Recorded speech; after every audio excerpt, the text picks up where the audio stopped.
Ya, selamat selamat apa ya di sana ya, Yana ya? Sore, jelang sore Sore. ya? Selamat sore. Di sini jam 4 pagi, belum tidur. Ya Terima kasih Allah, semuanya, baik. semua teman-teman yang sudah hadir di Zoom ya, di panel ini. Panel kita. Oke, nah ini kita sudah di panel yang ke-15 ya, panel 15, sisi lain perempuan, politik dan pemilu. Dan kita ada 4 presenter, sebenarnya ada 4 paper ya, tapi presenternya banyak, ada co-authors, tapi papernya sendiri ada 4. Nah, seharusnya ada 4 presentasi hari ini. Dan chair kita adalah Dr. Ana Sabana Azmi dari FISIP Universitas Islam Negeri Syarif Hidayatullah Jakarta. Langsung saja, Kana ya, langsung saya serahkan ke Kana sebagai chair. Silakan. Oke, baik. Terima kasih banyak Mbak Ira. Kak Ira, seniorku, panutanku. Masya Allah. Terima kasih untuk waktunya Mbak Ira dan juga kawan-kawan. Saya bahasakan kawan-kawan, gak apa-apa ya. Jadi lebih fluid gitu ya. Dan it's so happy and also great to see you again. Berapa tadi ada Mas Emir dan juga kawan-kawan lain. Halo. Saya Ana dari FISIP UIN Syarif Hidayatullah Jakarta dan hari ini kita akan menyimak presentasi begitu ya. Idealnya tadi Mbak Ira sudah mengawali dengan idealnya ada 4 paper, tapi sepertinya ada kendala dan hanya ada 1 paper kemungkinan ya. Saya tidak tahu apakah sudah hadir kembali di Zoom dari beberapa panelis lainnya.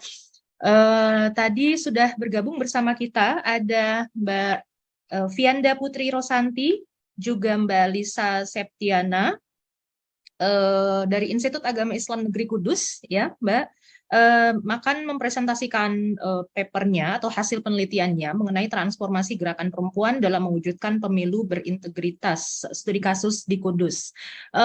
Mungkin Mbak Vianda dan juga Mbak Lisa nanti bisa saling hand in hand begitu atau mempresentasikan apa namanya berurutan begitu ya selama masih dalam durasi 15 menit untuk presentasi. Nanti untuk kawan-kawan semua yang hadir di Zoom uh, di panel kita hari ini ya tentang sisi lain pemilu, ini kita akan melakukan diskusi ya pasca presentasi dari para panelis. Terima kasih. Silakan saya persilakan kepada Mbak Vianda Putri Rosanti dan juga Mbak Lisa Septiana jika ada PowerPoint yang ingin di-share, silakan.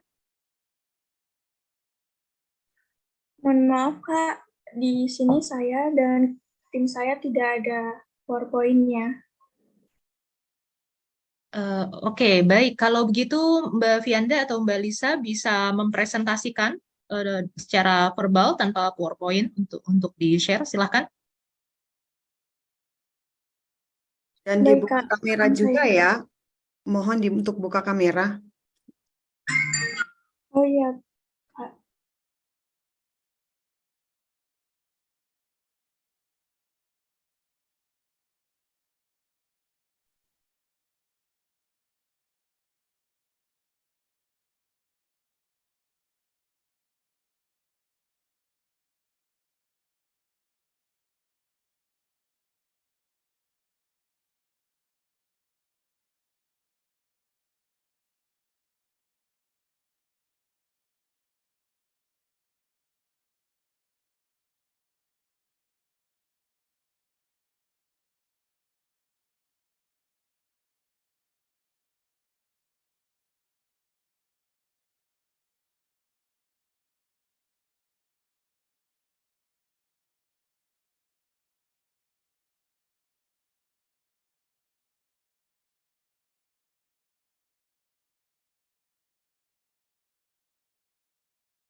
Halo Mbak Ini udah Vianda, mulai belum ya? bisa di-unmute dan segera mempresentasikan papernya?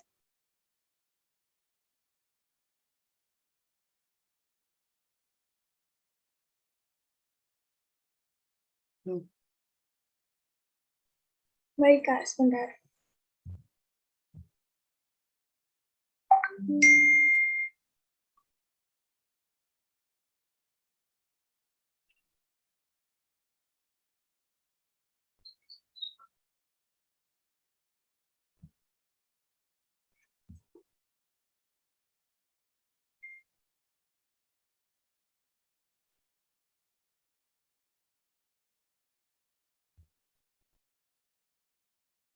Maaf Kak, apa sudah ter-share makalahnya?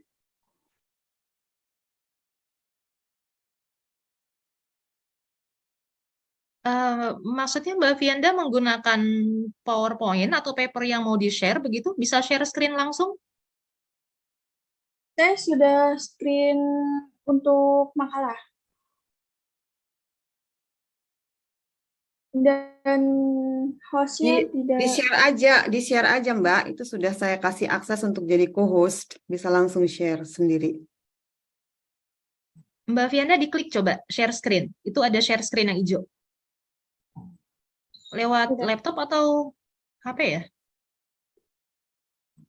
Lewat laptop. Mohon maaf kayaknya apa sudah ter-share? Iya, sudah. Saya di sini akan mewakilkan teman-teman saya yang dengan saya sendiri, Vianda Putri Rosanti, dan rekan saya, Lisa Septiana, dan yang terakhir ada Muhammad Abdul Rozak dari IAIN Kudus. Di sini kami akan menyampaikan paper yang berjudul Transformasi Gerakan Perempuan dalam Mewujudkan Pemilu Berintegritas. Dan studi kasusnya itu di Kudus.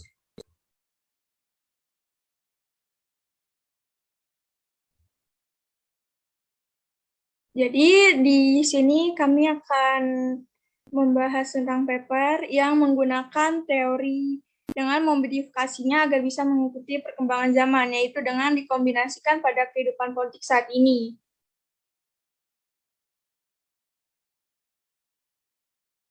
Selain itu, untuk dapat menjelaskan mengenai pemikiran politik yang masih relevan saat ini, penulis menggunakan metode deskriptif dan pendekatan kualitatif dengan menggunakan teknik pengumpulan dan studi literatur.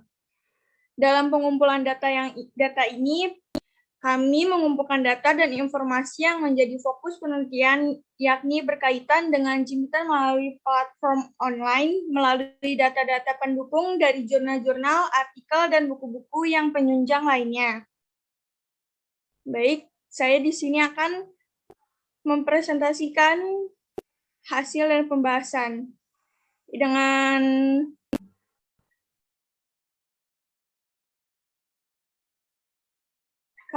saya akan mempresentasikan mengenai implementasi gerakan perempuan dalam menyambut pemilu 2024. Adanya kegiatan pemilu merupakan sebuah kesempatan bagi seluruh rakyat Indonesia untuk memilih serta memilih para pejabat politik, sehingga diperlukan sebuah pengawasan agar memastikan pemilu dapat berjalan dengan secara jujur dan adil. Dalam hal ini, implementasi gerakan perempuan dapat dibuktikan salah satunya dengan melakukan rekrutmen para politisi dan menyediakan perwakilan yang seharusnya mampu mempengaruhi kebijakan. Cara pertama yakni dengan melakukan perekrutan calon anggota baru, di mana adanya kegiatan pemilu merupakan suatu sumber awal rekrutmen politik, yang merupakan sebuah tahapan atau proses di mana setiap partai politik mencalonkan salah satu kandidatnya.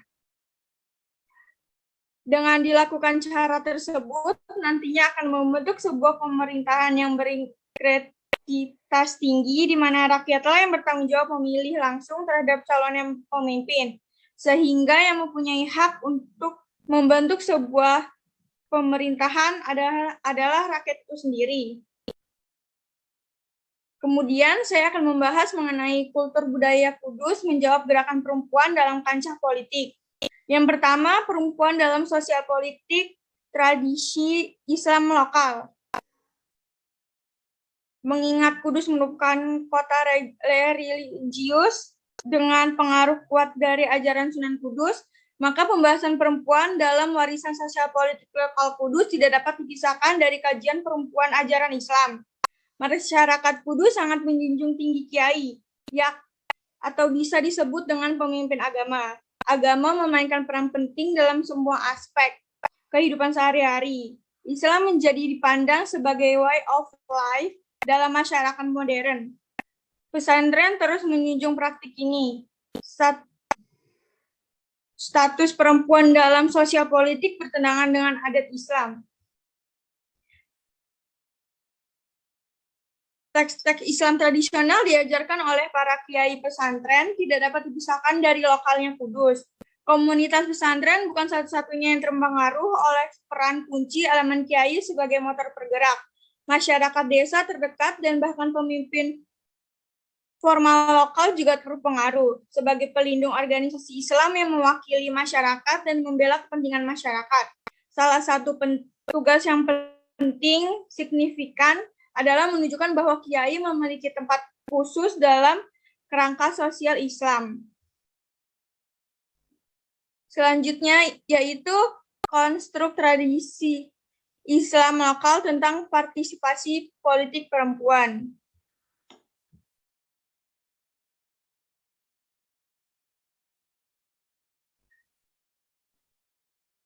Studi tentang asal-usul, anggapan mendasar, sifat-sifat, dan metode untuk memperoleh informasi yang dapat digunakan untuk menilai kebenaran dikenal sebagai epistemologi. Dalam perspektif ini, epistemologi berperan penting dalam menentukan hakikat pengetahuan, termasuk jenis kebenaran yang diterima dan yang harus ditolak.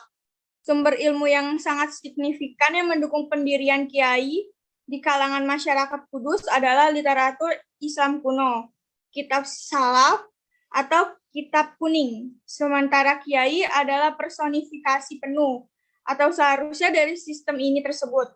Kitab salaf adalah kodifikasi dari nilai-nilai yang dijunjung tinggi oleh komunitas pesantren. Kedua hakikat ini tidak dapat dipisahkan. Ketika seorang kiai baru mengamalkan ajaran yang dapat dalam kitab salaf dengan penuh keikhlasan dan penuh keikhlasan, maka ia disebut sebagai kiai. Kesimpulan ini didasarkan pada anggapan bahwa karena perempuan hanya dihargai separuh dari laki-laki, maka dalam masyarakat di mana laki-laki adalah bagiannya perempuan, dianggap tidak pantas untuk posisi kepemimpinan, baik dalam kehidupan sosial profan aktual maupun kehidupan sosial simbolis dan suci. Dalam situasi ketika laki-laki membentuk jemaah, perempuan tidak dapat melayani sebagai imam doa. Tradisi Islam lokal Kudus memegang kepercayaan luas bahwa perempuan tidak boleh diangkat sebagai otoritas, terutama hakim dalam masyarakat profan.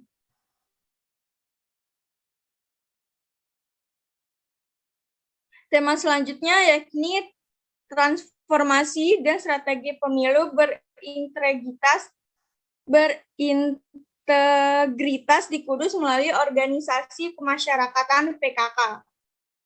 Kudus sebagai salah satu destinasi kota religius, hal tersebut dibenarkan karena terdapat makam Sunan Jafar Shadiq atau bisa disebut dengan Sunan Kudus. Pengaruh ajaran yang diberikan tentunya memberikan dampak yang stimulus pengetahuan bagi masyarakatnya. Poin materi pemaparan mengenai kultur budaya Kudus memberikan pemahaman mendasar mengenai keberlangsungan, dinamika, dan keberlangsungan bagi masyarakat Kudus.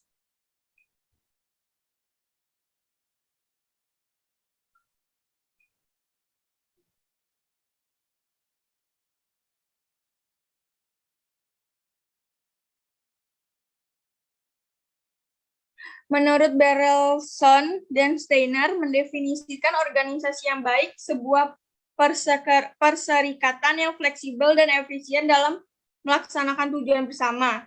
Dalam berorganisasi tentu harus memiliki tujuan yang konkret serta memiliki keefektivitasan seperti jangka pendek, menengah, dan jangka panjang yang diperkirakan dalam memenuhi tujuan dari organisasi. Ada beberapa poin untuk melaksanakan organisasi yang baik dan efisien, di antaranya yang pertama, memiliki mitra yang baik dalam berorganisasi, yang kedua, memiliki tujuan bersama, yang ketiga, mempunyai tugas dalam setiap anggota, yang keempat, memiliki landasan aturan, yang kelima, memiliki struktur kepengurusan yang jelas, dan yang terakhir, yaitu yang keenam, memiliki sandaran yang jelas dalam tujuan seperti jangka pendek, menengah, dan panjang.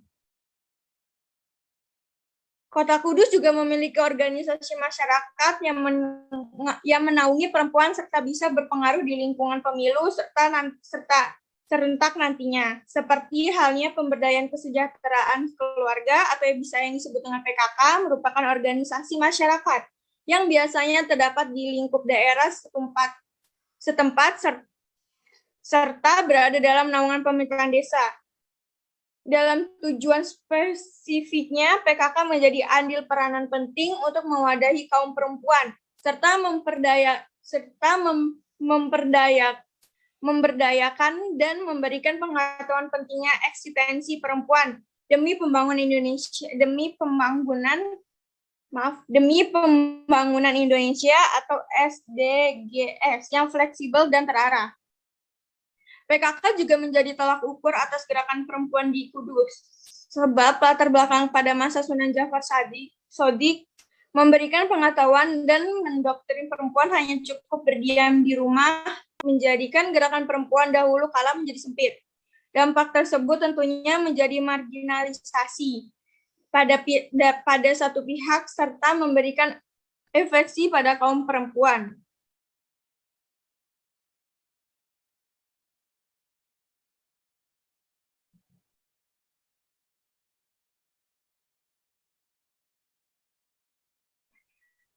Data disodorkan oleh Bawaslu Kudus pada tahun 2023 menjadikan tolak ukur keberlangsungan kaum perempuan dalam berkontribusi di pemilu serentak. Bawaslu menyuguhkan data dengan pendaftar Panwaslu kecamatan sebesar 37 orang, laki-laki sebanyak 17 orang dan perempuan sebanyak 22 orang. Dengan demikian, adanya sebuah organisasi masyarakat mampu menjadi tombak awal untuk merealisasikan kesetaraan gender sehingga kaum perempuan tidak terintimidasi oleh budaya.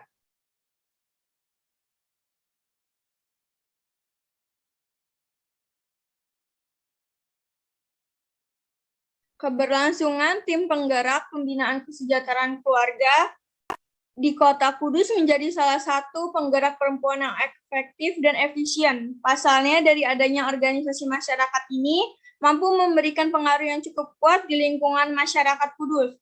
Faktor positif yang bisa kita jadikan acuan yaitu yang pertama, Bupati Kota Kudus merupakan salah satu ketua tim penggerak PKK. Tentunya mampu memberikan pengaruh pada masyarakat Kudus dengan integritasnya sebagai bupati.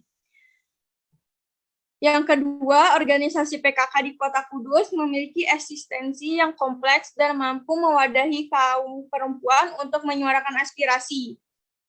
Yang ketiga, organisasi PKK di Kota Kudus memiliki tujuan organisasi yang terarah, serta mampu memberikan keefektivitasan seperti jangka pendek, menengah, dan panjang. Dan yang terakhir, yang keempat, ialah organisasi PKK mampu menjadi tombak awal sebagai gerakan perempuan mewujudkan pemilu berintegritas di Kota Kudus.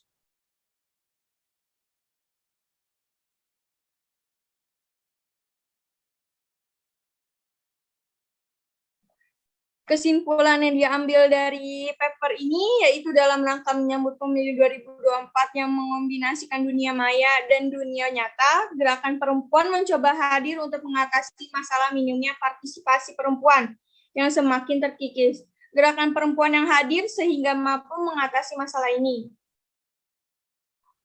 Organisasi Pembinaan Kesejahteraan Keluarga di Kota Kudus mampu menjadi alat transformasi gerakan perempuan untuk menyetarakan gender dalam implementasi dan pergerakannya mampu mempengaruhi kaum perempuan yang termarginal di Kudus yang awalnya sebabnya terkontaminasi dan terdoktrin oleh budaya Kudus dahulu kala. Hal tersebut dilihat dari sodoran data Bawaslu Kudus pada tahun 2023. Panitia Pengawas Pemilu atau bisa yang disebut dengan Panwaslu, Kota Kudus memiliki keunggulan jumlah perempuan ketimbang laki-laki dalam menyukseskan pemilu serentak dengan banding 22 dan 17. 3 menit lagi, Mbak Pianda.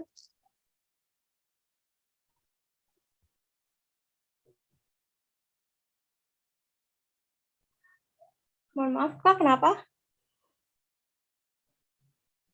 3 menit lagi waktunya. Jika ada tambahan mungkin dari Mbak Lisa atau silakan Mbak Pianda. Baik, saya akan mewakilkan kelompok saya dan Mbak atau Mbak Lisa. Jadi perempuan seringkali menjadi topik pembicaraan khususnya pada lingkungan masyarakat, di mana mereka merupakan makhluk kedua setelah laki-laki. Pada lingkungan masyarakat tentunya kita sering mendengar istilah patriarki, merupakan sebuah budaya yang memposisikan laki-laki memiliki kedudukan lebih baik daripada perempuan, sehingga laki-laki dimuliakan daripada perempuan. Jika dilihat berdasarkan agama Islam menghendaki adanya kesetaraan kedudukan antara laki-laki dan perempuan yang telah dituangkan pada Al-Quran, salah satunya terdapat pada surat Al-Imran ayat 159 dan Al-Syura ayat 38, di mana kedua ayat tersebut memerintahkan untuk umat Islam agar melakukan musyawarah. Positifnya, saat ini mulai muncul sebuah gerakan perempuan agar mereka berani menyuarakan kesetaraan kedudukannya dengan laki-laki, yang bisa dikenal dengan sebuah kata feminisme. Tersebut telah dibuktikan pada ranah politik. Salah satu contohnya yaitu adanya perwakilan pada perempuan dalam sistem pemerintahan, khususnya saat menjelang pemilu 2024. Ketika berbicara tentang interaksi antara perempuan dan politik, mulai muncul sudut pandang yang berlawanan. Satu sisi mengamati bahwa pekerjaan perempuan dalam politik bukanlah hal yang luar biasa. Dengan kata lain, baik laki-laki maupun perempuan adalah orang-orang politik yang akan bertindak melindungi dan membela kepentingannya dalam persaingan politik. Sisi lainnya menunjukkan bahwa dalam berpolitik tidak ada perbedaan antara laki-laki dan perempuan, selama masing-masing memiliki kekuatan untuk memujuk orang lain untuk bertindak dengan cara tertentu.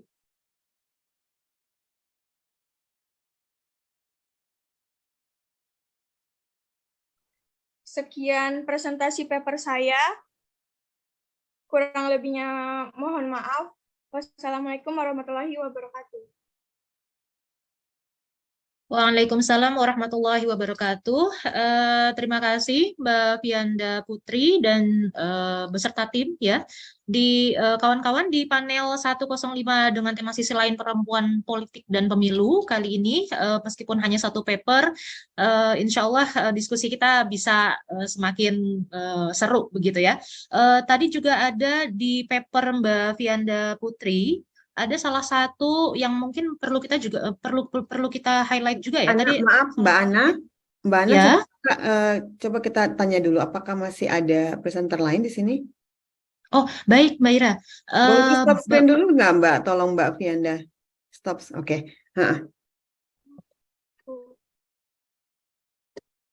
Halo Bapak Ibu, apakah ada presenter lain? Untuk tema pertama ada Mbak Nurhayati, Maulidina, dan juga Mbak Vina.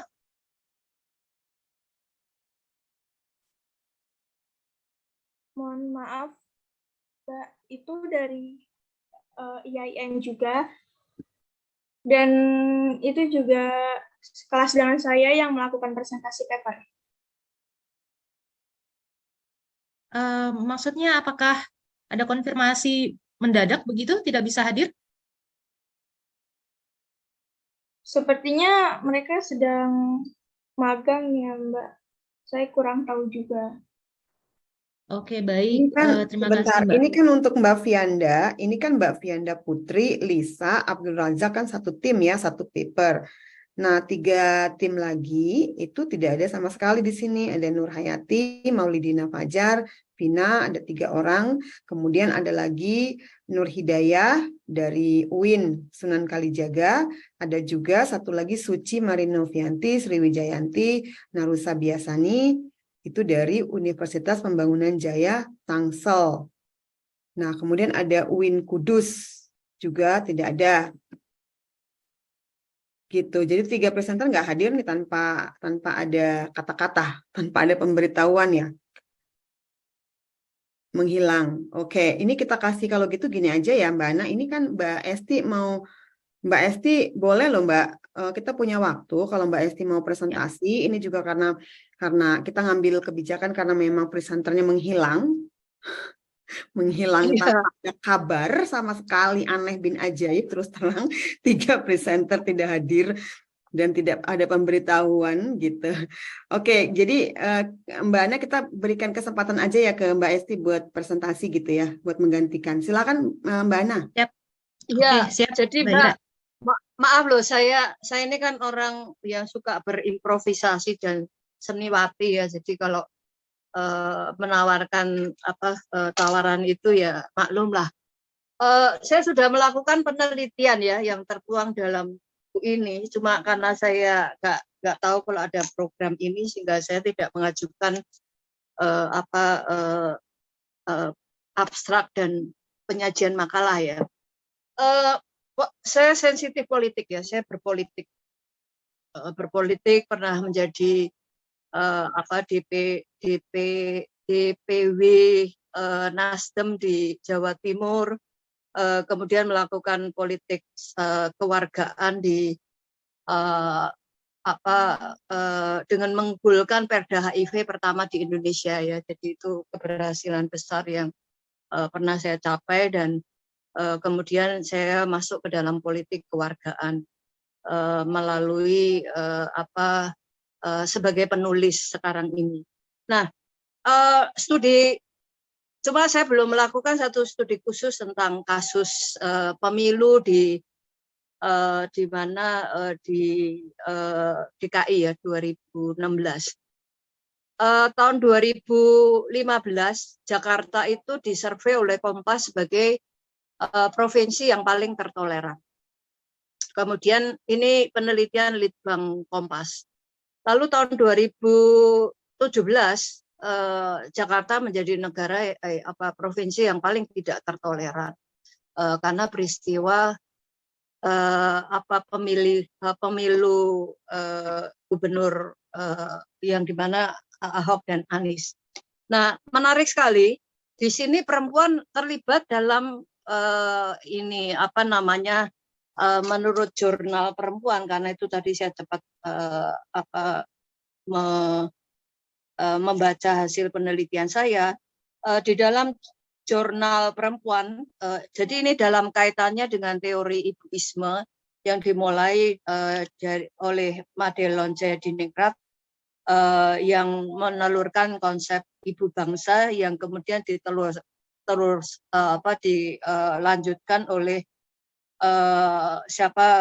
Yulia Surya, ibu negara, kemudian Ibu Tuti Herarti juga melanjutkan, dan kemudian ibuisme, karena kita ini kan sebagai perempuan itu kan hanya dihormati kalau menjadi ibu, kalau menjadi diri sendiri itu kan dalam tanda petik kan kayak nakal, pelacur dan sebagainya. Nah, kemudian konsep ibuisme di masa reformasi ini kosong, diisi oleh sebetulnya kelompok fundamentalisme yang tertuang di dalam jurnal perempuan yang ditulis oleh Leli Adriansanti yang dia menulis tentang ibuisme Islam politik. Nah, ini yang saya kira sisi negatif ini kontra ya, resistensi dari gerakan perempuan, gerakan modernis dan sebagainya, karena perempuan ini kan tubuhnya atau dirinya kan diperebutkan oleh negara, oleh agama, oleh perusahaan, dan ini sekarang partai politik. Nah,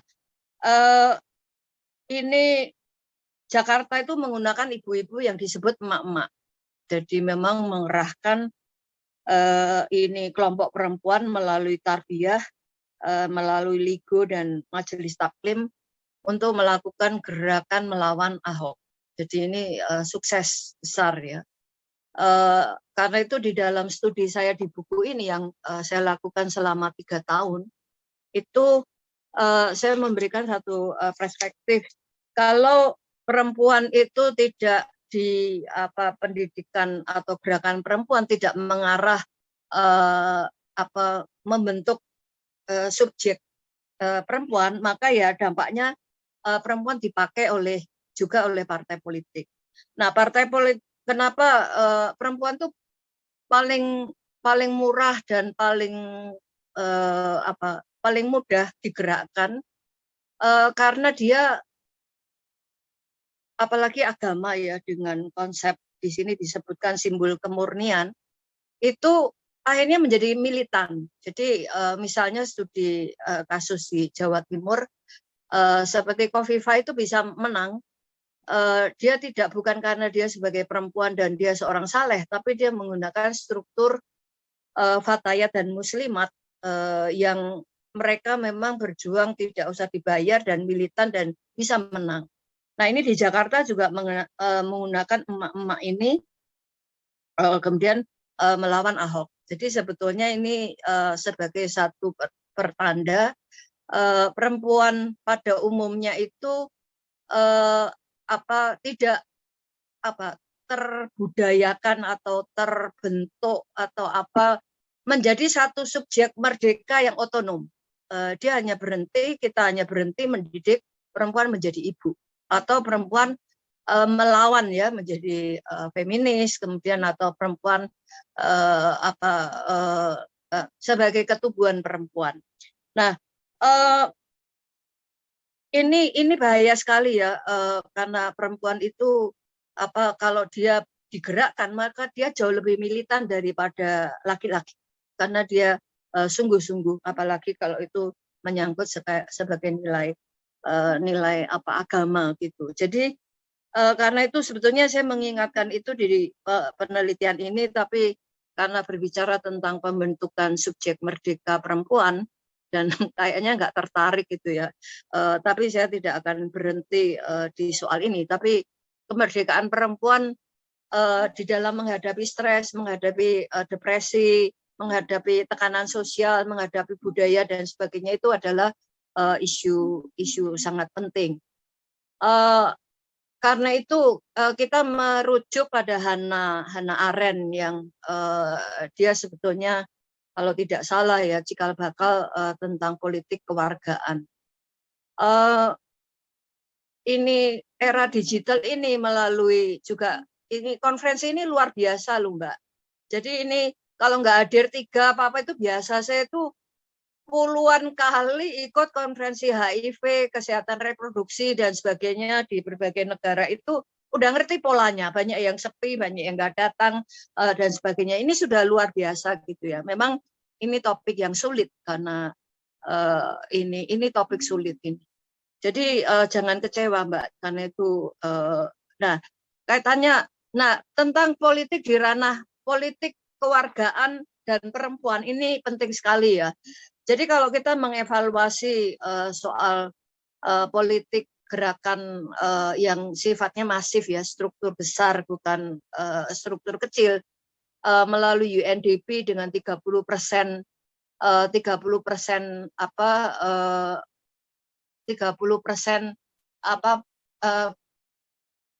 afirmasi untuk perempuan, itu kan dampaknya ya dipaksa-paksa dengan sebetulnya kualitas yang di bawah standar masuk, dan kemudian keluarnya kan sekitar 8, kalau nggak salah 8, 7, paling banter 10% ya dari 30%. Nah, antara 7 sampai 10 ini belum pasti ya, karena ini saya tidak membuat makalah, ini nggak konsentrasi. Antara 7-10% ini dalam satu periode kan menghasilkan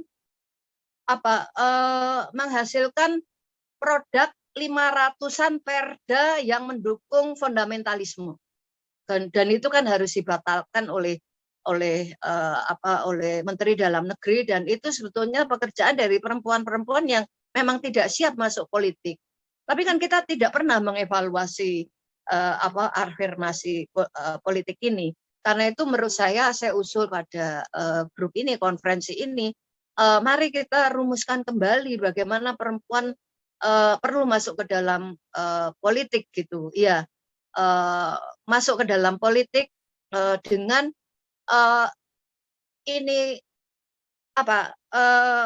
ke dalam politik supaya mendukung pada kepentingan, dan Indonesia belum belum pernah berhasil ya partai atau dimensi politik itu memperjuangkan kepentingan pribadi perempuan di dalam kesehatan reproduksi, di dalam domestik, pekerjaan domestik dan sebagainya secara perspektif dianggap sebagai manusia gitu. Nah, saya kira kita perlu merumuskan ini kembali supaya perwakilan perempuan tuh memperjuangkan perempuan. Hari ini perempuan-perempuan itu nggak memperjuangkan kepentingan perempuan. Ya, saya kira agak ya yang undang-undang seksual ya, kekerasan seksual ini ya ini saya menaruh respect pada Puan Maharani, Puan karena dia yang kemudian mendok, kalau nggak salah sudah diafirmasi. Jadi ini memang perspektif perempuannya nampak gitu ya. Tapi pada umumnya mana gerombolan itu membela kepentingan perempuan, membela pemecahan-pemecahan masalah politik. Ini jadi problem kita. Nah, karena itu yang mau saya katakan tuh selain itu ya, bahwa politik perwakilan perempuan itu tidak memperjuangkan kepentingan perempuan, juga ada bahaya untuk perempuan digerakkan untuk justru mendukung fundamentalisme. Dan ini ada banyak cerita yang saya tidak mau ceritakan ke sini karena saya tidak mau berbicara tentang secara spontan. Saya kira itu, dan sebetulnya saya mau tanya pada presenter tadi karena mengikuti alur konferensi ya. Nah, tadi gerakan perempuan itu mendukung apa gitu loh. 30%-nya itu apakah di nomor yang cantik di atas apa, karena kalau kita ngomong bicara perempuan kan bicara politik kan bicara perwakilan, bicara konteks yang dikuasai perwakilan perempuan itu, kemudian berbicara tentang apa perempuan sebagai juru damai, karena dulu kan pemilu kita tidak damai dan sebagainya. Nah, ini yang saya kepingin tanya pada tadi presentasi dari Kudus. Dan saya menghargai ya adik-adik ini kayaknya baru ya, jadi terus saja meneliti dan sebagainya. Tapi kalau mau ada perspektif perempuan ya saya kira perlu dibimbing dengan menggunakan perspektif perempuan gitu ya. Itu pertanyaan saya. Peran perempuan di dalam politik itu apa? Ya. Baik, terima kasih banyak. Terima kasih banyak Mbak Esti. Ini really encouraging ya. Jadi kita jadi semangat nih MbakEsti ya. Jangan khawatir, ini biasa ini seperti ini di dalam konferensi. Saya itu ikut puluhan, mungkin ada ratus sudah konferensi. Baik, terima kasih banyak Mbak Esti. Saya mencoba untuk meng-highlight beberapa. Tadi dari Mbak Vianda, ini mungkin ada juga yang menarik ya.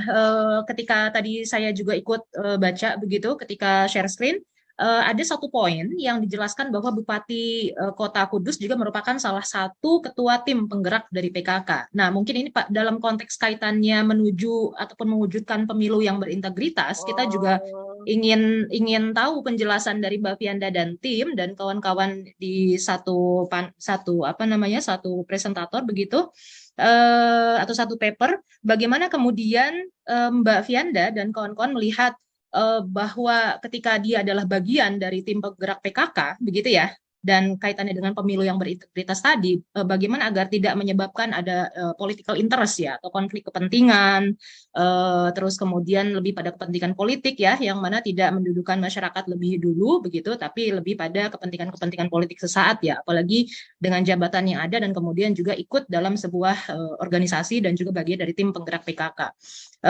Yang berikutnya tadi dari Mbak Esti juga sangat menarik Mbak Esti kajiannya. Saya juga senang sekali tadi mendengar dan juga menyimak paparan dari Mbak Esti tentang ibuism, Islam politik dan sebagainya.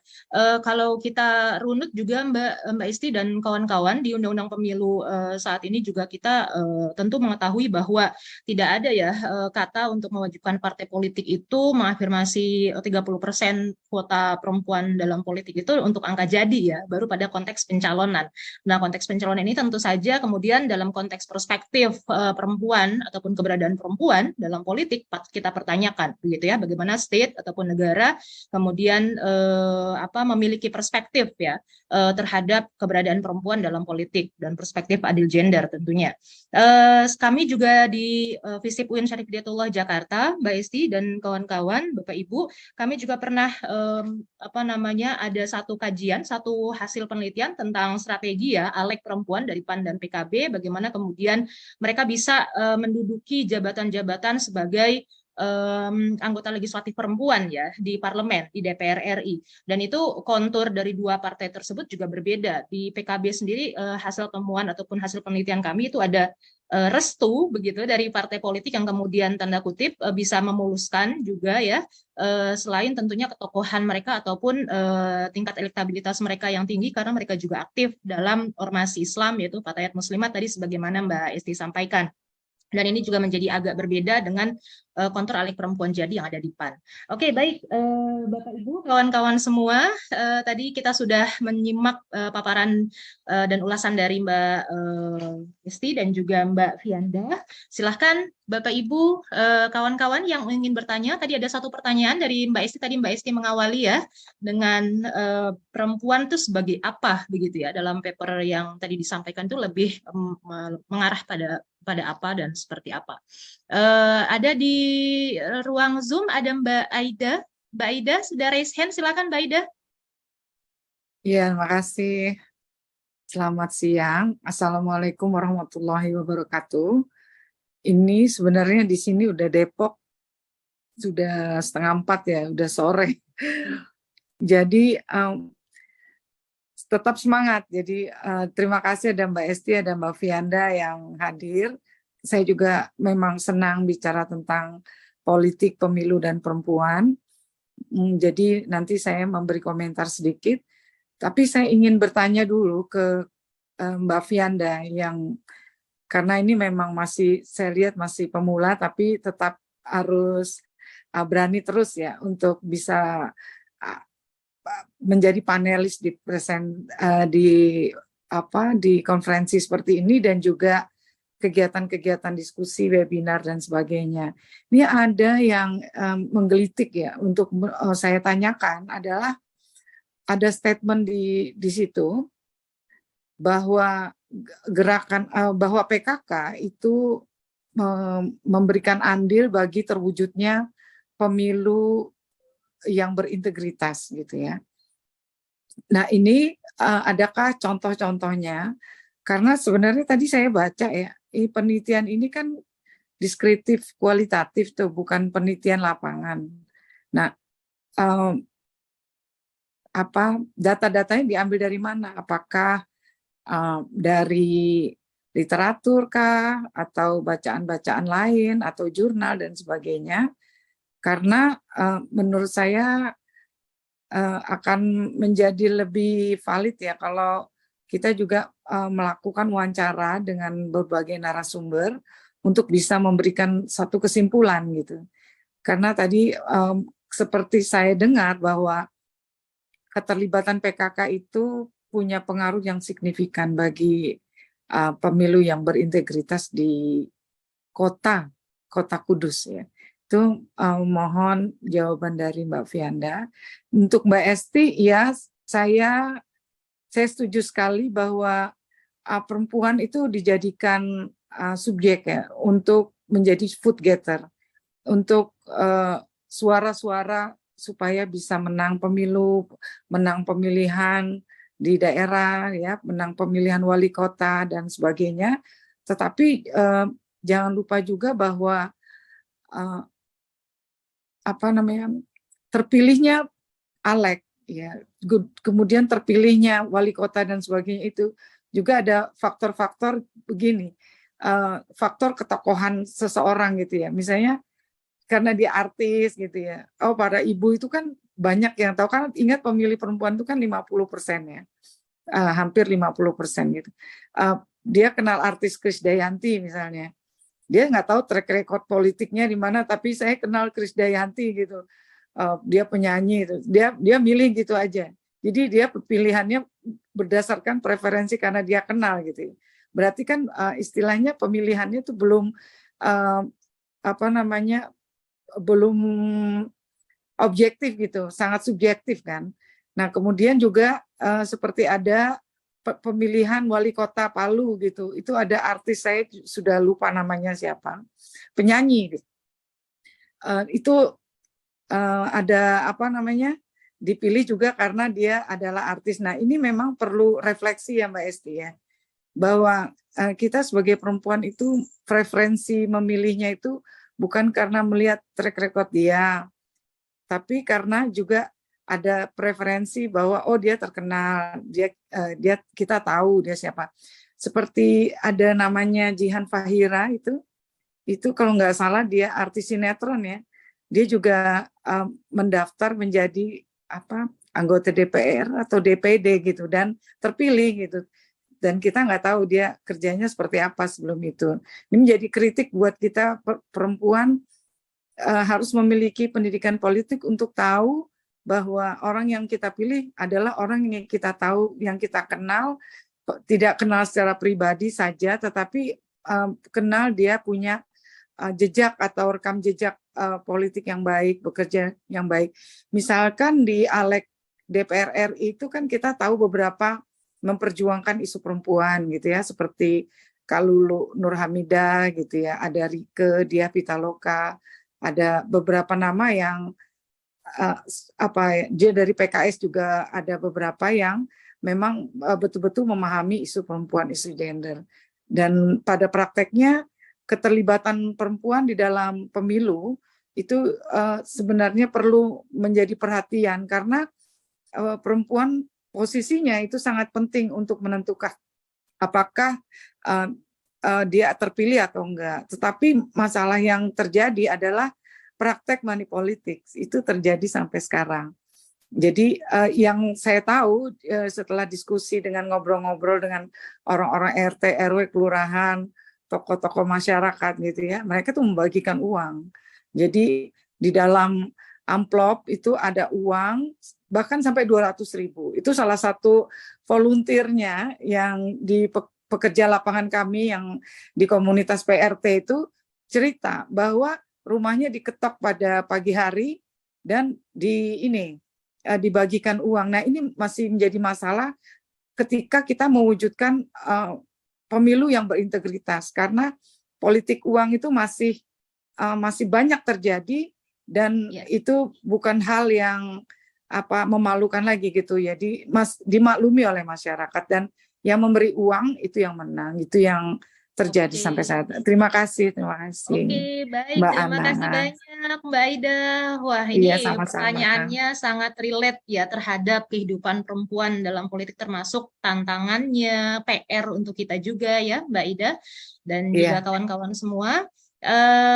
Silahkan, saya persilahkan untuk Mbak Esti juga untuk Mbak Pianda untuk menjawab. Mungkin bisa dimulai dari Mbak Pianda terlebih dahulu.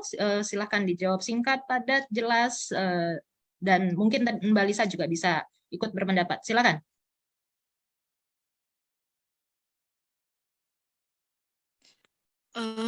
Di sini saya akan menjawab pertanyaan dari Mbak Ibu Esti ya. Tadi kan intinya itu dalam hal ini tokoh perempuan itu memberikan dampak apa gitu ya. Yang saya tangkap itu seperti itu. Saya mencoba menjawab di sini bahwa kaum perempuan itu dapat memberikan angin segar bagi semua perempuan khususnya yang ada di Kota Kudus sehingga mampu menumbuhkan semangat dan motivasi mereka untuk berperan aktif dalam bidang politik khususnya. Selain itu mereka juga dapat menumbuhkan kesadaran akan kesempatan yang sama dalam berpartisipasi langsung menuju pemilu 2024 nanti, bahwasanya kaum perempuan sendiri juga memiliki hak, kewajiban dan ruang politik yang dapat diisi untuk memperjuangkan nasib bangsa dan negaranya. Begitu juga dalam pemerintahan ini harus bisa menjamin keamanan hak-hak politik setiap perempuan sesuai dengan nilai demokrasi dan asas Pancasila. Maka dengan begitu bahwa kaum perempuan di Indonesia khususnya di Kota Kudus ini tidak perlu ragu ketika harus terjun dalam berpolitik, tidak ada ketakutan ketika harus menjamin pemimpin dalam sebuah lembaga pemerintahan. Itu tanggapan saya. Terima kasih. Baik, Ya, terima kasih. Ada tambahan sedikit dari Mbak Pianda atau cukup? Oke, baik. Jika tidak, halo. Oke, jika tidak ada, saya langsung ke Mbak Esti. Ya, Mbak Esti, tadi ada pertanyaan saya dari. mengapresiasi ya pada adik-adik yang masih muda dan maju terus saja, Adik. Jadi perspektif adik-adik ini adalah tentang partisipasi politik melalui PKK. Jadi perspektif feminismenya sepertinya belum ya. Jadi kalau saya salah ya mohon maaf ya. Nah, kalau partisipasi politik perempuan itu melalui PKK itu memang sangat potensial ya. Dulu saya kerjasama dengan wali kota, istri wali kota Surabaya, itu kalau mengadakan acara 3 hari sebelumnya, dia itu hanya memberi surat ke ini PKK, karena dia kan ketua PKK, itu bisa 500.000 orang hadir. Nah kalau melalui mobilisasi orang gaya bukan gaya perintah begitu, wah ampun beratnya. Karena saya sebagai LSM itu kan bergerak di dalam soal mobilisasi politik. Karena itu PKK itu ya manut perintahnya atasan, jadi otoritas yang memerintah itu yang akan diikuti. Nah ini yang perlu ruang yang perlu diisi untuk diubah ya. Nah ini Bu, moga-moga saya bisa menjawab pertanyaan Ibu.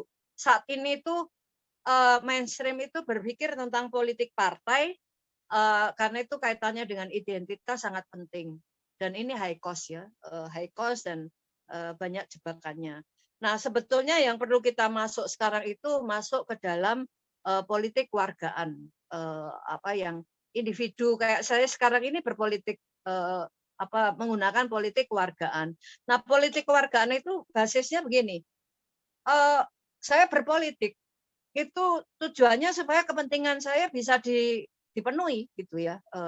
Kalau misalnya saya tidak bisa secara individu, saya tidak bisa mendapatkan apa yang saya inginkan, ya berkelompok pada kelompok kepentingan yang sama. Nah, karena itu kita perlu mengubah mindset kita. Jadi bagaimana pemimpin-pemimpin ini akan ya nggak harus perempuan, tapi yang sensitif pada kepentingan perempuan gitu ya. Peduli pada perempuan supaya bisa mendapatkan sekolah yang bermutu, kemudian pekerjaan yang tidak mengeksploitasi, kemudian bagaimana terutama pada yang paling sensitif itu kan, dan banyak orang bergerak di kesehatan reproduksi dan seksualitas melalui KB kemudian reproduksi ya, dan itu kan masih perspektifnya kan pro populasi bukan pro HAM perempuan. Nah ini yang perlu diubah gitu ya, karena itu ini masalah besar ya. Kenapa kalau mau menjadi politik, kita menjalankan politik kewargaan, maka sudah perempuan itu di dalam proses perkembangannya sebagai individu itu bisa menjadi subjek yang utuh. Nah di dunia pun perempuan untuk menjadi individu yang otonom, merdeka ya, tidak mudah dikooptasi oleh orang lain itu kata si pacarnya si eksistensialis Prancis itu Simon ya. Itu banyak yang gagal karena sistem yang membentuk kita ini kan sistem subordinasi ya, patriarki, kemudian feodalisme, kemudian sebetulnya di Eropa pun juga masih ada walaupun nganunya lemah. Karena itu transendensi perempuan untuk menjadi pribadi yang otonom dan menjadi subjek penentu itu kata dia banyak yang gagal. Di Indonesia juga saya kira orang yang betul-betul otonom itu kan sedikit. Nah ini yang adalah harus menjadi PR kita, dan kita bisa menggunakan teknologi digital ini karena murah ya. Ini luar biasa loh ini. Saya tuh kalau ikut konferensi itu biayanya antara 300 sampai $500. Ini gratis dan saya masih bisa mengerjakan tadi kirim buku dan sebagainya, dan wah ini luar biasa, ini saya sangat salut. Jadi jangan kecewa Mbak siapa itu tadi. Nah, saya kira itu ya. Jadi selama kita tidak masuk ke politik kewargaan dengan titik tolaknya kepentingan kita sebagai pribadi dan kelompok perempuan dengan isu-isu yang akan membuat kita bahagia, sehat, dan tidak tereksploitasi. Ini adalah PR besar tidak hanya Indonesia, tapi saya kira dunia. Nah, karena itu tadi dari cerita-cerita politik uang dan sebagainya, pokoknya ujung-ujungnya itu kalau di bidang politik praktis, kita itu dihapusi dan memuakkan masuk di bidang ini. Tapi kan kita kan tidak boleh pesimis ya, tetap harus berjuang untuk ini. Jadi ini memang real, masalah real kita. Jadi itu, dan perubahan itu harus melalui politik. Dan kalau perubahan lewat politik itu enak, melalui kebijakan publik. Wah itu perubahannya cepat banget. Lewat SK apa-apa perintah.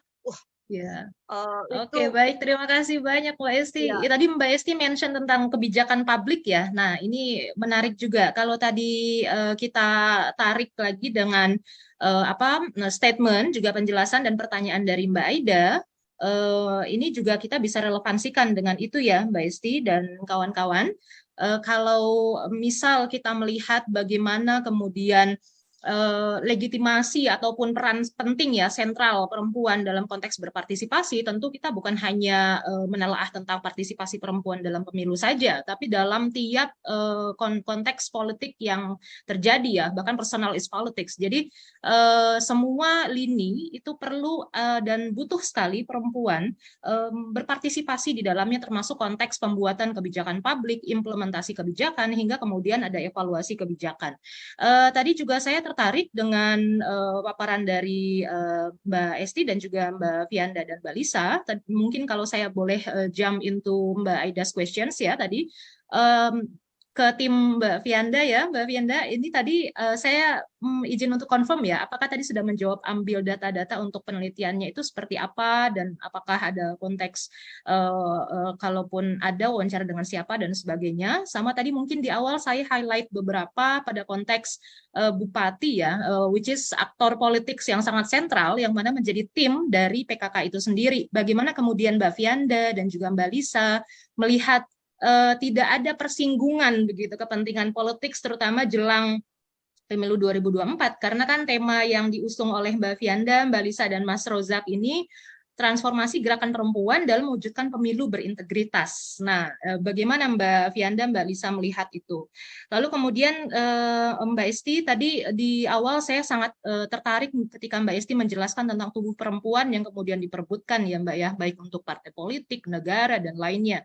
Karena kami juga concern di konteks perempuan pekerja migran, itu juga melihat bahwa banyak sekali pada konteks pelindungan ya yang belum dimiliki, belum bisa dimiliki ya oleh perempuan pekerja migran, padahal peran mereka sangat sentral dalam konteks ketenaga kerjaan, dalam konteks remitansi, dalam konteks memperlihatkan ke mata dunia luas ya, halayak publik, bahwa Indonesia adalah negara yang secara ekonomi iya benar tumbuh begitu ya, tapi kemudian tidak hanya sepatutnya dikenal sebagai negara pengirim saja, karena kita juga jangan lupa bahwa ada sektor-sektor formal yang juga berangkat begitu dari Indonesia ke negara-negara tujuan dan diisi oleh banyak sekali tenaga kerja perempuan atau perempuan pekerja migran Indonesia, dan itu pada konteks negara, lalu kemudian pada konteks partai politik tadi diskusi kita berkembang menjadi anggota parlemen dan sebagainya. Ada satu penelitian yang juga menarik Mbak Esti untuk kami share di forum ini. Ada satu kolega saya sempat meneliti tentang Nasdem, tentang Partai Nasdem, di mana kemudian angka jadi dari Alek perempuan Nasdem itu melebihi 30%. Seingat saya hasil penelitian beliau itu 32%. caleg perempuan di konteks pemilu 2019. Nah, ini sebetulnya sangat menarik bahwa ketika kita bicara bahwa representatif begitu ya perempuan di parlemen itu dalam kurun waktu belakangan ini naik begitu ya, dan itu sebetulnya dalam satu sisi melegakan, di sisi lain itu adalah challenge tentunya untuk kita karena kemudian relevansinya adalah siapa mereka. Kan begitu. Tadi Mbak Aida sudah mengawali dengan ya mereka yang artis, mereka yang punya jejaring, mereka yang punya kedekatan dengan siapa, atau dia adalah anak siapa, istri siapa, dan lainnya. Nah, ternyata hasil temuan kolega kami, kawan-kawan, dari angka jadi tersebut hanya ada satu, seingat saya ada 19 orang, begitu ya, hanya satu perempuan yang kemudian tidak memiliki background sebagai istri aktor politik gitu ya, ya bupati, istri siapa, dan kemudian anak siapa, hanya ada satu, which is dia adalah aktivis, seorang aktivis. Nah, ini di satu sisi tentu tadi saya sampaikan melegakan, tapi di sisi lain kita tahu bahwa ternyata representasi politik perempuan juga sangat challenging untuk kita, dan ini masih butuh banyak analisa kita tentunya ya. Kalau kita baca ulasan-ulasan dari Anne Phillips, terus kemudian Carol Bacci, dari Judith Squire, nah ini adalah konteks bagaimana kita melihat terutama di Indonesia bahwa kemudian representasi perempuan itu diikuti ataupun diiringi oleh tantangan-tantangan yang luar biasa yang kemudian juga hadir dari rekrutmen politik ya, dari sebuah partai politik. Mungkin saya ingin bertanya tadi ke Mbak Vianda dan juga Mbak Lisa, tadi pertanyaan saya di awal, dan juga ke Mbak Esti, mungkin bisa dikomentari begitu Mbak Esti, fenomena-fenomena yang tadi adalah hasil penelitian dari kolega kami tentang representasi perempuan yang sebenarnya sudah melebihi begitu ya dari konteks 30% affirmative action, tapi kemudian kita juga tahu dari penelitian itu bahwa kenapa bisa jadi 32% melebihi 30% begitu. Terima kasih, silakan Mbak Vianda dan Mbak Lisa lebih dahulu, lalu kemudian ke Mbak Esti.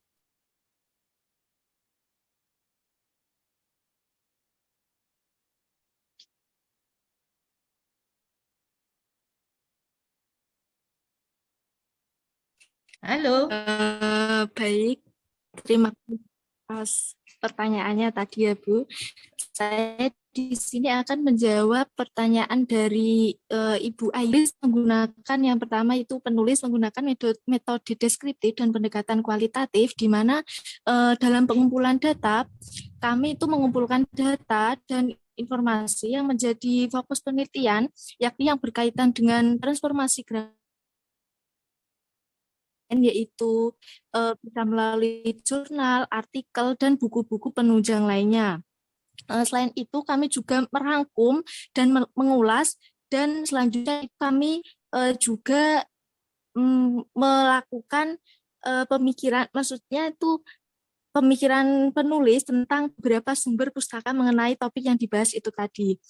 Selain itu juga kami juga melihat perkembangan dan memantau melalui media sosial ibu-ibu PKK yang ada di Kota Kudus ini, dan pada tanggal 12 Mei tahun 2022, tahun kemarin itu mereka melakukan diskusi dialog melalui Zoom dan YouTube yang membahas mengenai pentingnya peran perempuan pada kancah politik, serta membuka dialog untuk umum yang bertujuan membuka bagi partisipasi bagi perempuan. Seperti itu, Ibu. Baik, terima kasih Mbak Lisa. Mbak Aida, ada tambahan untuk statement ataupun jawaban Mbak Lisa? Tadi sudah cukup, jadi analisis deskriptif kualitatifnya itu dari data-data sekunder, jadi itu. Ya. Cuma untuk, jadi kalau di pengalaman riset kami ya, itu nanti kawan-kawan juga perlu belajar untuk bisa juga riset ke lapangan gitu. Jadi nanti hasilnya lebih valid dari case study atau studi meja, karena biasanya jurnal-jurnal atau tulisan clipping ya yang kita lihat itu banyak dari ada bias-biasnya juga gitu. Jadi masih kalau di dalam metode riset masih dianggap kurang mewakili gitu jawaban. Jadi perlu ada exercise untuk langsung nanya gitu ke lapangan. Misalkan kalau mau lihat signifikansi peran PKK di dalam mewujudkan pemilu yang berintegritas, bisa mewawancarai para penggerak PKK-nya baik di Dasawisma atau dari tim PKK kelurahan, kecamatan, kabupaten, kota dan sebagainya untuk dapat gambaran apakah benar di dalam aksi-aksi mereka itu bisa mewujudkan pemilu yang berintegritas. Ya Mbak Esti, saya menanggapi bahwa sebagai food getter, orang yang dimobilisasi, iya bisa. Tetapi di dalam cita-cita kita kan bukan seperti itu. Jadi bukan kayak top down gitu, ada perintah untuk berkumpul-kumpul, perintah. Nah ini yang dialami oleh ibu saya waktu menjadi anggota Dharma Wanita di satu BUMN, cerita. Jadi Dharma Wanita itu digunakan, nah ini yang ditulis oleh Ibu Yulia Suryakusuma sebagai state ibuisme, membicarakan soal PKK dan Dharma Wanita. Ketua Dharma Wanita itu meminta ibu-ibu itu untuk memilih partai majority pada waktu itu, ya notabene kan Golkar. Sehingga suami ibu kan Golkar gitu. Ibu kan satu pasang dengan suaminya, maka pilihannya juga harus sama Bu gitu. Jadi Golkar menang terus pada saat itu karena mobilisasi suara di organisasi-organisasi perempuan saat itu ya. Jadi menurut saya juga mobilisasi seperti itu kan tidak memberikan pendidikan politik yang positif gitu ya. Kenyataan bahwa saat ini masih menjadi persoalan di tingkat kita gitu untuk bisa mewujudkan independensi ya, preferensi pemilu, preferensi politik perempuan yang betul-betul independen gitu, belum terwujud gitu, hanya karena komando dan sebagainya. Terima kasih. Baik, terima kasih banyak Mbak Ida. Baik, silakan Mbak Esti untuk statementnya kurang lebih 5 menit. Ya, jadi soal artis ya, tadi soal artis. Saya kira politiknya juga seperti soal gender ya, cair gitu ya. Jadi artis yang kenapa artis itu dia dalam struktur populer, orang ingat karena yang lain tidak pernah menampilkan diri, dan dia adalah orang yang tanggap ya, tanggap pada orang lain gitu, sehingga kenapa artis jadi menjadi lebih mudah banyak yang terpilih gitu. Nah dalam hari ini kalau saya artis pun nggak apa-apa asal artis itu bertransformasi menjadi politikus yang menghadapi pemilih yang cerdas, di mana ada proses negosiasi terhadap kepentingan kepentingan kita yang dimenangkan. Jadi saya kira ada juga artis yang bertransformasi ya, kayak si Neneng yang main pemain film, terus ada beberapa yang bermutu ya, dan dia bertransformasi sungguh-sungguh dan mendapat bullying yang serius ya. Jadi perempuan itu masuk partai itu berat sekali loh. Nah saya kira itu ya. Jadi sebetulnya tergantung bagaimana kita menjadi pemilih yang cerdas. Negosiasinya adalah negosiasi yang tidak palsu gitu ya. Itu memang ini kompleks sekali. Lalu yang kedua tadi terkait dengan migrasi ya. Perempuan ini benar-benar penyelamat bangsa ya. Jadi kalau tidak ada TKI, TKW itu sudah terjadi revolusi sosial ya, karena kemiskinan di desa gitu. Jadi mereka diobjekkan menjadi pengumpul pemasuk dolar dan sebagainya, tapi pemerkosaan kemudian tidak dibayar, terutama saya kira pelecehan seksual itu serius ya, sampai hari ini kan Indonesia kan belum mengatasi secara serius. Karena itu saya menaruh hormat sekali pada teman-teman yang bergerak militan di bidang ini tidak mudah, dan perempuan-perempuan ini juga luar biasa gitu ya. Jadi saya kira itu, dan enaknya itu sekarang dengan adanya teknologi digital itu kekuasaan itu tidak terpusat. Jadi kekuasaan itu menyebar. Jadi kekuasaan dulu kekuasaan ada di gereja, kemudian kalau di Eropa ya, kemudian di perguruan tinggi, dan sekarang perguruan tinggi itu bukan menjadi satu-satunya pengumpul kekuasaan tersebar gitu ya. Dan kita sebagai individu itu juga punya kapasitas untuk melakukan ya. Pusat-pusatnya itu bisa banyak, apalagi kalau kelompok lebih baik lagi, dan konferensi ini juga menjadi satu alternatif. Saya kira itu ya. Jadi bagaimana kita bisa bernegosiasi. Jadi politik itu sebetulnya isinya ya bagaimana ada aksi reaksi bernegosiasi untuk kepentingan kita, bukan untuk kepentingan partainya. Itu penting. Ya. Nah, terkait dengan tadi Nasdem, tadi 30 lebih, saya kira hanya waktu pencalonan ya, keluarnya saya kira nggak mungkin 30% lebih. Nah, ini soal pengalaman. Saya itu di Nasdem dihormati ya, karena itu kan langsung masuk. Sebetulnya saya terlambat masuk ya, karena waktu itu ya saya terlambat. Kemudian saya itu langsung menjadi ketua Biro Anak Perempuan dan Narkoba, dan dipertimbangkan untuk menjadi wakil ketua gitu ya. Terus kemudian di kelompok perempuannya Garni saya menjadi dewan penasehat dan dihormati gitu. Cuma memang saya itu tidak berbakat politik ya. Saya itu orang yang berbakat spiritual, yang suka kejujuran, kebenaran, dan di situ itu patosnya luar biasa gitu ya. Nggak bisa dirayu. Jadi saya tidak cocok. Nah, dari pengalaman mikro saya berpolitik ini, memang banyak perempuan tidak siap masuk politik. Oke, Jadi baik. ini saya kira itu. Jadi ya karena itu tugas kita, karena itu sekarang kita ambil aja aspek dari, kalau kita ngomong dari Heidegger tentang fungsi teknologi itu punya peran bisa melakukan penyingkapan kebenaran dan kekuasaan tersebar, maka marilah kita melakukannya dengan efisien dan efektif. Saya kira itu ya, moga-moga saya tidak bisa menjawab pertanyaan yang ada. Mohon maaf kalau mengecewakan.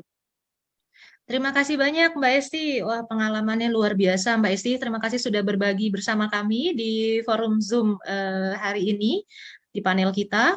Di kolom chat juga ada Mbak Valentina Wiji. Mbak Valentina menyampaikan bahwa karena jejak keberpihakan ALEK terpilih tidak jelas, salah satu aksesnya produk legislasi, ya, yang meliankan minoritas gender, seperti diingatkan Mas Toyo ya tadi pagi, Mbak Aida dan juga kawan-kawan semua. Oke, baik. Mbak Valentina Wiji, Mbak Wiji, ada statement yang ingin di-share ke kita atau ada komentar, pertanyaan? Silakan.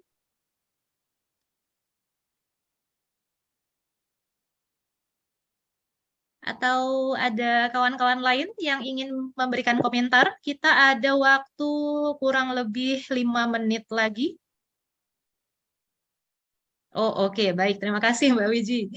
Oke, Bapak Ibu lainnya, kawan-kawan lainnya, apakah ada komentar ataupun mungkin sharing experiences, mungkin pernah terlibat langsung dalam konteks politik praktis ataupun fenomena pemilu ya, pemilu karena kita in the near time begitu, kita akan menginjak tahun 2024, tapi mungkin ada kawan-kawan yang di forum ini, di Zoom kita hari ini yang punya pengalaman pada konteks politik praktis ataupun di lapangan ya terkait pemilu 2019 atau pemilu-pemilu sebelumnya. Karena kalau kita bicara juga tentang pemilih perempuan begitu, tadi relevansinya karena tadi kita sempat diskus tentang migrasi ya Mbak Esti dan juga kawan-kawan lain. Itu masih banyak juga ternyata perempuan pekerja migran kita yang tidak mendapatkan hak pilih ya, terutama di negara-negara yang mayoritas diisi oleh perempuan pekerja migran seperti salah satunya adalah Malaysia. Kami juga pernah melakukan penelitian sebelumnya Bapak Ibu terkait hak pilih ya, hak pilih hak politik dari perempuan pekerja migran yang bekerja di sektor informal di Malaysia. itu mereka sangat sulit untuk kemudian mengakses ya daftar pemilih tetap, dan juga ada beberapa yang kemudian mengalami kasus ataupun permasalahan tidak tercantum namanya, dan juga ada juga yang kemudian memiliki masalah dengan majikan yang tidak memperbolehkan mereka untuk keluar begitu dari rumah untuk kemudian mengikuti event pemilu kita ya yang ada di luar negeri, tentunya salah satunya tadi Malaysia yang menjadi objek penelitian kami. Dan itu meskipun ada beberapa tipe ya, kemudian ya ada early voting, kemudian juga ada drop box dan lainnya, tapi tentu saja fenomena ya hak politik ataupun hak pilih yang seharusnya mereka miliki itu ternyata tidak mereka miliki. Dan itu sangat meneguhkan bahwa pemilu kita masih ya mekanisme pemilu harus masih kita pertanyakan dan juga tentunya harus berbenah ya. Belum lagi kalau kita dihadapkan dengan isu berapa persen sih perempuan yang bisa masuk sebagai penyelenggara pemilu, berapa persen perempuan yang berada di KPU ya, berapa persen perempuan yang ada di Bawaslu, dan ini sebetulnya fenomena menarik juga yang perlu kita analisa begitu pada konteks PPS juga ya. Dari beberapa ulasan dan juga kajian mensiratkan hasil kajian yang ada, hasil penelitian yang ada ya dari Info Pemilu salah satunya bahwa kuantitas ya perempuan itu masih minim ya dibanding kuantitas laki-laki pada konteks penyelenggara pemilu. Nah, ini isu-isu yang sangat penting saya pikir untuk kita diskusikan kawan-kawan. Mungkin kalaupun tidak dalam ruang ini karena sebetulnya beberapa paper yang ditulis oleh beberapa presentator begitu dari kelompok lain yang tidak hadir dalam Zoom hari ini itu juga ada yang sangat tertarik dan juga sangat menarik menurut saya ya untuk kita diskusikan tentang konteks bagaimana upaya untuk kita memiliki mekanisme ataupun mengupayakan kesetaraan gender dalam konteks partisipasi panitia pemilu. Nah, ini bisa kita sounding sebetulnya berapa banyak kemudian dari perempuan yang bisa berpartisipasi sebagai penyelenggara pemilu ya. Jadi tadi kalau kita membahas tentang representasi perempuan dalam politik ya yang belum memenuhi sampai 30%, kita punya 21% saat ini. Nah, itu kita masih punya PR yang sangat banyak. Dan tadi Mbak Esti juga sempat menjelaskan bahwa ya kalaupun artis, tapi kalau dia bertransformasi itu juga bagus, itu juga baik. Saya juga sepakat, Mbak Esti, I do agree, karena ada juga sosok artis yang kemudian dia mencoba untuk belajar ya. Salah satunya adalah sosok Ibu Nurul Arifin. Dia juga bertransformasi dari yang tidak memahami ataupun tidak belajar ilmu politik, tapi dia kemudian berupaya meneguhkan dirinya untuk tahu apa sih politik begitu ya, dengan dia berkuliah lagi, dengan dia membaca referensi, dengan dia menunjukkan sikap politik dan sebagainya. Saya pikir dia mengupayakan diri untuk kemudian bisa belajar ya, bisa belajar ilmu politik dan mempraktikannya dalam konteks politik praktis. Meskipun tidak mudah tentunya ya, banyak challenge yang dihadapi. Baik, Bapak Ibu, saya pikir karena sudah waktu menunjukkan 16.14. Mana ada satu mungkin singkat aja. Ada Mbak Dini Usman. Silahkan, ya.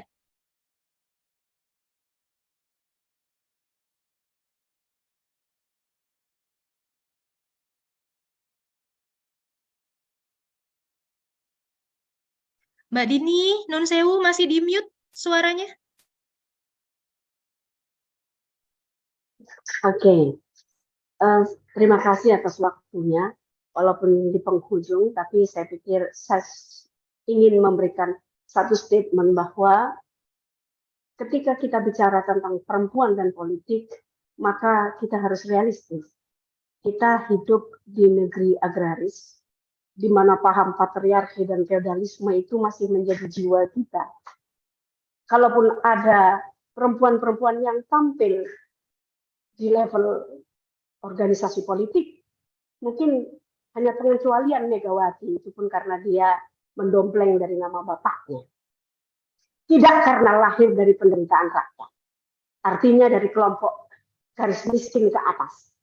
Kesulitan-kesulitan itu menambah beban kita untuk melihat lebih realistis bahwa hanya orang-orang yang terpilih dalam artian memiliki pendidikan yang cukup baik, dalam artian terdidik secara mental dan spiritual untuk bisa masuk melampaui zamannya. Karena kalau kita lihat dalam faktanya sekarang ini, perempuan-perempuan yang bisa masuk di partai, otomatis mereka kelompok borjuis, kelas menengah ke atas. Seperti yang dikatakan Mbak Esti, itu pasti dompleng pada nama besar suami, nama besar keluarga.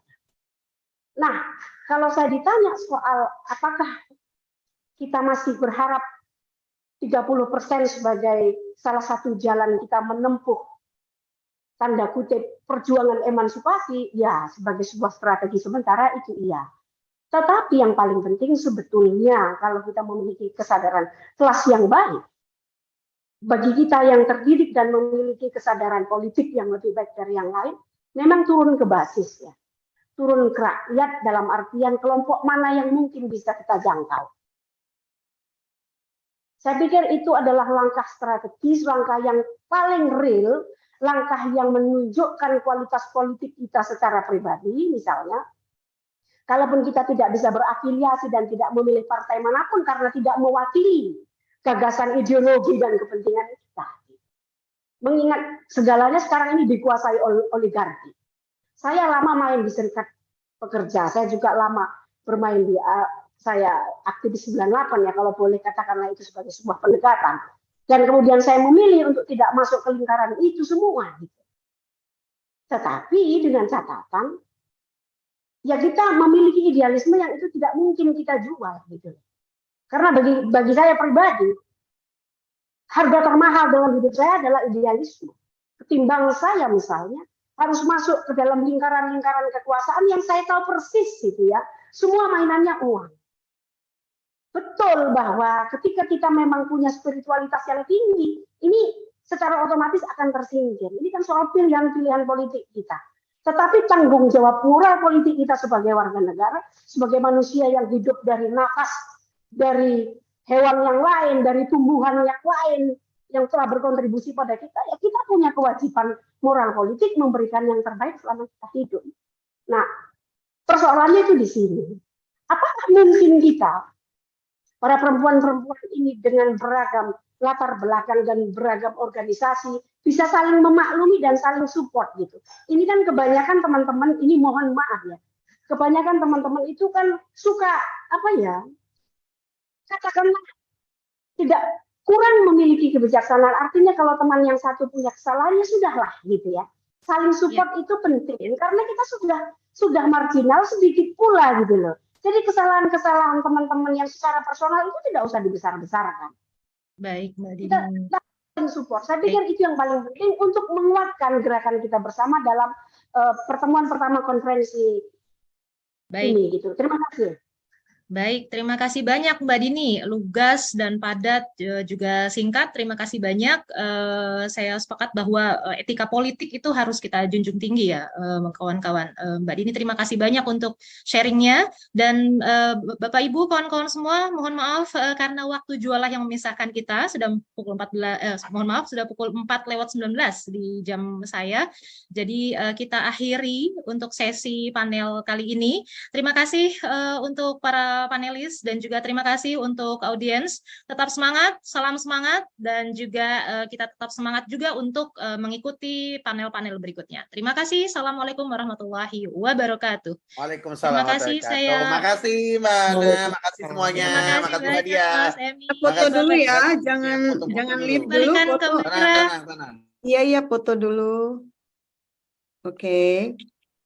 Kita dokumentasikan dulu ya panel ini. Oke, boleh?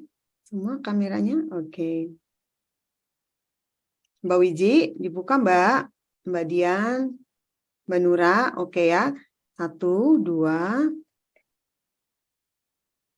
Oke, terima kasih semuanya. Sampai ketemu di panel berikutnya. Makasih ya Mbak Ana. Makasih Mbak Dia, makasih Mbak Ana, makasih semuanya. Terima kasih. Makasih semuanya, dadah.